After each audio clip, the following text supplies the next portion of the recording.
Vou rever alguns conteúdos com vocês e eu vou começar falando do reino vegetal, que está fresquinho, foi uma das últimas coisas que nós trabalhamos, tá? Então assim, do reino vegetal, o que a gente tem que saber? Algumas características comuns a eles. Primeiro, todos os vegetais, eles são pluricelulares, todos, ou seja, eles possuem mais do que uma célula. Não existe vegetal microscópico, tá? Todos são visíveis a olho nu. Aí nós temos também que todos os vegetais são eucariontes, claro. Porque vegetal não é bactéria, e só bactéria vai ser procarionte. O que é isso mesmo? Procarionte ou eucarionte? Eucariontes são seres que possuem núcleo, né, em suas células. E outra característica que vem do reino vegetal é que todos, sem exceção, são autótrofos. E ser autótrofos basicamente é produzir o seu próprio alimento, ou seja, fazer fotossíntese, ou serem seres fotossintetizantes, que é aí essa classificação que nós damos. Existem outros seres vivos que fazem fotossíntese? Existe. Tem algumas algas, as cianobactérias, que são raras, mas elas fazem. Nós temos as algas que são protistas, não são vegetais, que também fazem fotossíntese. Mas o único reino em que 100% dos seres vivos precisam fazer fotossíntese é esse aqui, ó, é o reino vegetal. Aí, falando um pouquinho do grupo dos vegetais, nós temos aí os musgos, que são conhecidos como as briófitas, as pteridófitas, que são as samambaias, as gimnospermas, que são os pinheiros, e as angiospermas, que são as plantas com flores e frutos. Esses tipos de vegetais, ao longo da evolução, foram apresentando características bem interessantes para eles conseguirem se adaptarem contra a perda de água no ambiente terrestre. Os seus principais ancestrais são eles aqui, ó, as algas. Mas atenção, algas não são vegetais, tá certo? Algas são do reino protista.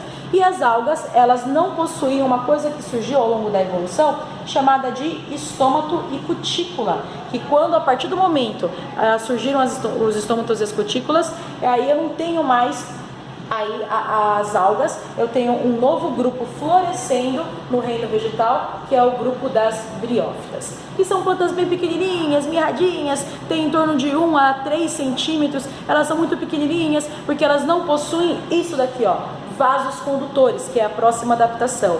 Então, o que são vasos condutores? São caninhos internos, é como se fossem os vasos sanguíneos das plantas, que ajudam na distribuição de nutrientes que são recolhidos do solo e são levados aí para o restante da planta. Os musgos, eles não têm esse sistema interno de distribuição, é cada célula por si, elas pegam do ambiente e seja o que for. Agora, as samambaias não, elas têm caninhos internos, elas têm nervuras, e essas nervuras distribuem os nutrientes, fazendo com que elas possam chegar a tamanhos muito maiores do que 1 ou 3 centímetros. Então essa foi uma importante adaptação para aumentar, né, o tamanho, o porte do grupo dos vegetais, que são os vasos condutores. Mas aí, para melhorar a distribuição dos embriões formados no processo da reprodução, criou-se, né, evoluiu-se, e aí surgiu na evolução sementes. E essas sementes unidas, né, com estômatos e cutículas, mais vasos condutores, trouxeram a formação de árvores maiores, mais frondosas, com troncos lenhosos,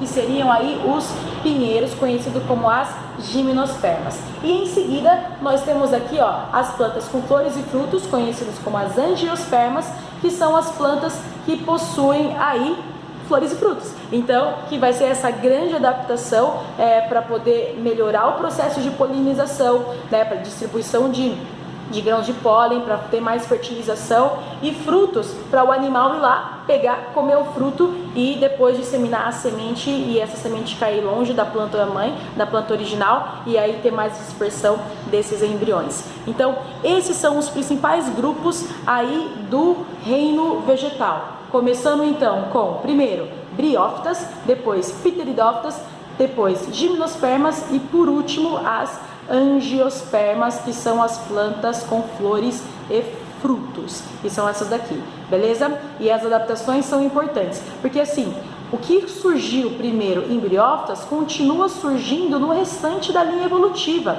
Agora, o que surgiu a partir de pteridófitas, que são os vasos condutores, continua ao longo da linha evolutiva e assim por diante. Então, assim, colocando isso em uma tabela para ficar mais fácil da gente entender, o que a gente consegue perceber? Briófitas têm estômatos e cutículas, maravilha. Mas as pteridófitas têm tudo que as briófitas têm, que é estômago cuticular, mais a presença de vasos condutores. Agora, as gimnospermas, elas vão ter tudo o que briófitas e pteridófitas têm, mas vão ter uma coisa a mais, que vão ser as sementes. E em seguida, as angiospermas, elas vão ter tudo o que briófitas, pteridófitas e gimnospermas têm, só que com a vantagem de ter aí sistema de flores e frutos. Então essas são as principais características e os principais conceitos que vocês tinham que lembrar e tem que rever sobre o reino vegetal. Daqui a pouco tem mais vídeo.